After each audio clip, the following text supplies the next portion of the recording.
Hello friends, welcome to my channel. இன்னைக்கு வந்து நம்ம சண்டே non-veg lunch routine தான் பார்க்க போறோம். இப்போ வந்து நான் chicken வந்து எலும்பா இருக்கிற பீசஸ்லாம் பிரியாணிக்கும் எலும்பில்லாத பீசஸ்லாம் வந்து தொக்கு பண்றதுக்கும் அப்புறம் legs wings இந்த பீசஸ்லாம் வந்து ஃப்ரை பண்றதுக்கும் எடுத்து வச்சிருக்கேன். இது வந்து ஒரு 1 full நாட்டுக்கோழி chicken. நான் கட் பண்ணி வாங்கும்போதே இந்த மாதிரி தனித்தனியா கட் பண்ணி வாங்கிட்டேன். இப்போ இது வந்து நல்லா வாஷ் பண்ணிட்டு நெக்ஸ்ட் மேரினேட் பண்ண போறோம். இதுல வந்து ஒரு ஸ்பூன் வந்து வினிகர் ஆட் பண்ணியிருக்கேன் எல்லாத்துலயுமே. நம்ம வேணும்னா லெமன் ஜூஸ் ஆட் பண்ணலாம். அப்புறம் வந்து ஒரு ஸ்பூன் இஞ்சி பூண்டு பேஸ்ட், மஞ்சத்தூள் 1/2 டீஸ்பூன் 3 சிக்கனுக்கும் ஆட் பண்றேன். அதுக்கப்புறம் வெறும் மிளகாத்தூள், காரமான மிளகாத்தூள் வந்து 1 டீஸ்பூன் எல்லா சிக்கன்லயும் ஆட் பண்றேன். அதுக்கப்புறம் வறுக்கிற சிக்கன்ல மட்டும் காஷ்மீரி சில்லி பவுடர் 2 ஸ்பூன், தனியாத்தூள் 1 ஸ்பூன், மிளகுத்தூள் 1/2 ஸ்பூன் எல்லா சிக்கன்லயும் ஆட் பண்றேன். அதுக்கப்புறம் கரம் மசாலா தூள் 1 ஸ்பூன் வந்து வறுக்க போற சிக்கன்ல போட்டிருக்கேன். அப்புறம் எல்லாத்துக்கும் தேவையான அளவு உப்பு சேர்த்து நல்லா பிசைஞ்சு ஃபர்ஸ்ட் வச்சுட்டேன். அடுத்து வந்து பிரியாணிக்கும் தொக்குக்கும் தேவையான வெங்காயம், தக்காளி எல்லாம் கட் பண்ணி ரெடி பண்ணி வச்சிருக்கேன். அதுக்கப்புறம் பிரியாணிக்கு தேவையான புதினா, கருவேப்பிலை, கொத்தமல்லி எல்லாம் வாஷ் பண்ணி வச்சிருக்கேன். இது வந்து தொக்குக்கு வந்து பூண்டும் பச்சை மிளகாயும் எடுத்து வச்சிருக்கேன். இது இடிச்சு போட போறேன் தொக்குக்கு. அப்புறம் பிரியாணிக்கு வந்து சீரக சம்பா ரைஸ் வந்து ஊற வச்சிருக்கேன். பிரியாணி வந்து குக்கர்ல தான் பண்ண போறேன். ஃபர்ஸ்ட் குக்கர் வச்சுட்டு அதுக்கப்புறம் தேவையான அளவு எண்ணெய் நெய்யும் போட்டு தாளிக்கிறதுக்கு வந்து பட்டை, கிராம்பு, பிரியாணி இலை இதெல்லாம் போட்டு தாளிக்கிறேன்.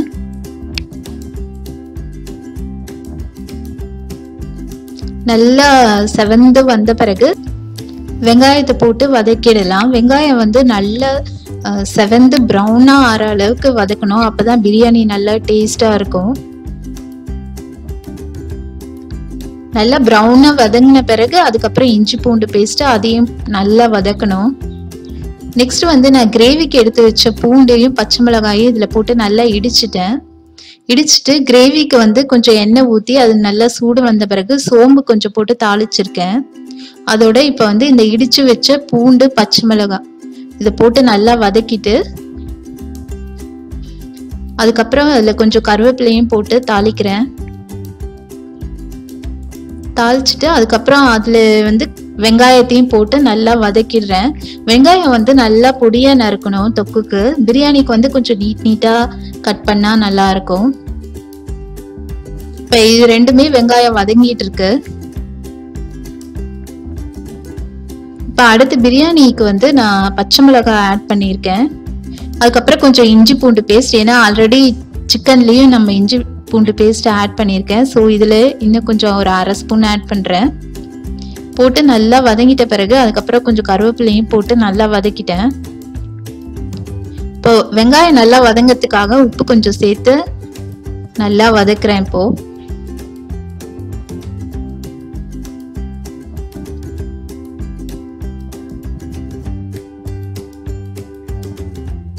பிரியாணிக்கு வெங்காயம் வதங்கின பிறகு அதுல தக்காளியும் போட்டு நல்லா அது நல்லா மசிற அளவுக்கு நல்லா வதக்கி விட்டுட்டேன். தக்காளி போட்ட பிறகு கொஞ்சம் மூடி வச்சு வதக்கணும்னா நல்லா ஈஸியா வதங்கிடும். திறந்து வச்சு பண்றதோட சீக்கிரம் ஃபாஸ்டா வதங்கிடும் தக்காளி மூடி வச்சோம்னா. அப்புறம் தொக்குக்கு கொஞ்சம் இஞ்சி பூண்டு பேஸ்ட் ஆட் பண்ணிட்டு அதுக்கப்புறம் அது வதங்கின பிறகு அதுக்கும் தக்காளி ஆட் பண்ணியிருக்கேன். அதையும் நல்லா மூடி வச்சுட்டேன். இப்ப பாத்தீங்கன்னா பிரியாணிக்கு தக்காளி நல்லா வதங்கிருச்சு. அதுக்கப்புறம் சிக்கன் மேரினேட் பண்ணி வச்ச சிக்கன் பீசஸையும் அதில் ஆட் பண்ணிட்டேன். இப்ப ஆச்சி பிரியாணி மசாலா தூள் வந்து ஒரு 2 ஸ்பூன் ஆட் பண்றேன். போட்டு நல்லா சிக்கனை நல்லா வதக்கி விடணும்.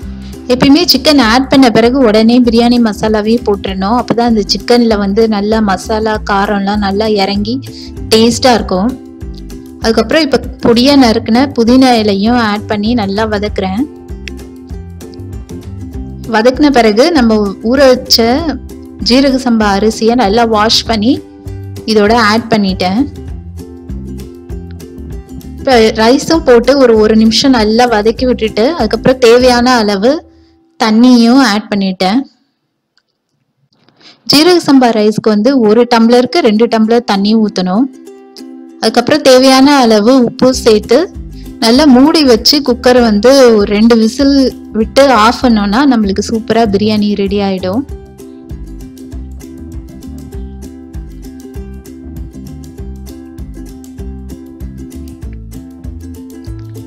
இப்போ தொக்குக்கு வந்து தக்காளி எல்லாம் போட்டு நல்லா அதுவும் நல்லா தொக்கா ரெடி ஆயிடுச்சு. அதுக்கப்புறம் ஒரு 2 ஸ்பூன் வந்து மிளகாத்தூள் ஆட் பண்றேன். இது வந்து குழம்பு மிளகாத்தூள், நான் வச்சிருக்கிற மிளகாத்தூள் ஆட் பண்ணியிருக்கேன். வேணா பிளெயின் மிளகாத்தூளை ஆட் பண்ணிக்கலாம். அதுக்கப்புறம் அதுக்கு நம்ம மேரினேட் பண்ணி வச்ச சிக்கனையும் இப்போ ஆட் பண்ணிட்டேன். ஆட் பண்ணி நல்லா வதக்கி ஒரு 2 நிமிஷம் மூடி வச்சுட்டேன். அதுக்கப்புறம் இதுல வந்து இந்த தொக்குக்கு வந்து 2 ஸ்பூன் தனியா, 1 ஸ்பூன் மிளகு, 1 ஸ்பூன் ஜீரகம், 1 ஸ்பூன் சோம்பு இதை நல்லா ட்ரை ரோஸ்ட் பண்ணி நல்லா இதுல இடிச்சு இந்த தொக்குல வந்து ஆட் பண்றேன். இது போட்டு நல்லா கிளறி விட்டுட்டு ஒரு 5 to 10 நிமிஷம் நல்லா மூடி வச்சு வதக்கிட்டே வந்தோம்னா நம்மளுக்கு நல்லா ட்ரையா ஒரு நல்ல ஒரு சிக்கன் தொக்கு ரெடி ஆயிடும். இப்போ பிரியாணி வந்து 2 விசில் வச்சு ரெடி ஆயிடுச்சு. இப்போ நான் இது வந்து இதுலயே வந்து கிளற போறது இல்லை. இதை வந்து வேற ஒரு அகலமான பாத்திரத்துல தான் போட்டு கிளற போறேன். இது நல்லா கிளறினோடனே நல்லா உதிரியா ரைஸ் நல்ல சூப்பரா பிரியாணி ரெடி ஆயிடுச்சு.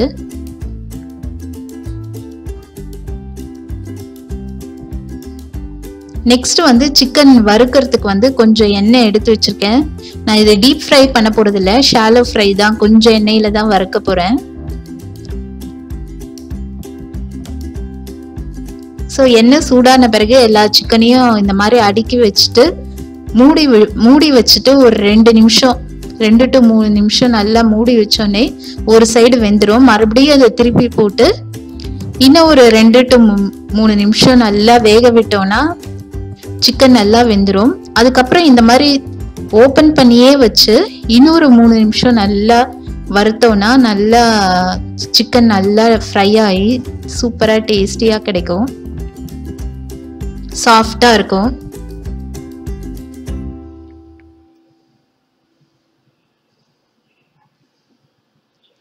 ஸோ இப்போ வந்து சூப்பராக ஒரு சீக்கிரமாக குயிக்காக ஒரு 30 மினிட்ஸில் பண்ணுற மாதிரி ஒரு சிக்கன் நான்வெஜ் மீல் ரெடி ஆயிடுச்சு.